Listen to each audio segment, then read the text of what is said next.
காலையிலே அண்ணே ஃபோன் பண்ணி இருந்துச்சு. ஹோ அதுவா, எனக்கும் உங்க அண்ணனுக்கும் சண்டை.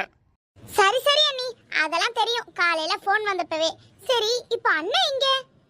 தோட்டத்துல இருப்பான், போய் பாரு.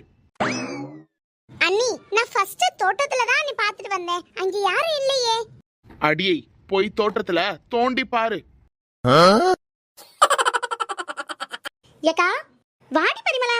என்னக்கா காலையில இருந்து ஆளே காணோம்? நான் ஹாஸ்பிடலுக்கு போயிட்டேன்டி. என்னக்கா என்னாச்சு? என் தங்கச்சி பேரன் ஹாஸ்பிடல்ல இருக்காண்டி, அதான் அவனை பார்க்க போனேன். என்னக்காச்சு? என்னாச்சு அவனுக்கு? எதுவும் உடம்பு சரியில்லையா? அவனால பேசவும் முடியல, நடக்கவும் முடியல, அதான் ஹாஸ்பிடல்ல வச்சிருக்காங்க. ச்சே, சின்ன பிள்ளைக்கு வந்த சோதனையை பாத்தீங்களா? என்னக்காச்சு? டாக்டர் என்ன சொன்னாங்க? இல்லடி, அவன் நேத்து தானே பிறந்திருக்கான், அதான் அவனுக்கு பேசவும் தெரியல, நடக்கவும் தெரியல.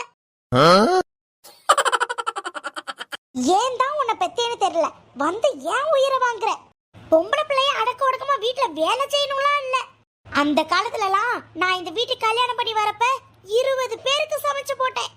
ஏமா அத்தை சொன்னாங்க நான் பிறக்கிறதுக்கு முன்னாடி இந்த வீட்டுல 5 பேரு தானு. எனக்கு கல்யாணம் 20 வருஷத்துல ஒரு தடவை கூட எங்க அம்மா வீட்டுக்கு கோச்சிட்டு போனதே இல்ல தெரியுமா? ஏமா அத்தை சொன்னாங்க நீங்க கல்யாணம் ஆன புதுசுல 3 வருஷம் உங்க அம்மா வீட்டுல தான் இருந்தீங்கன்னு.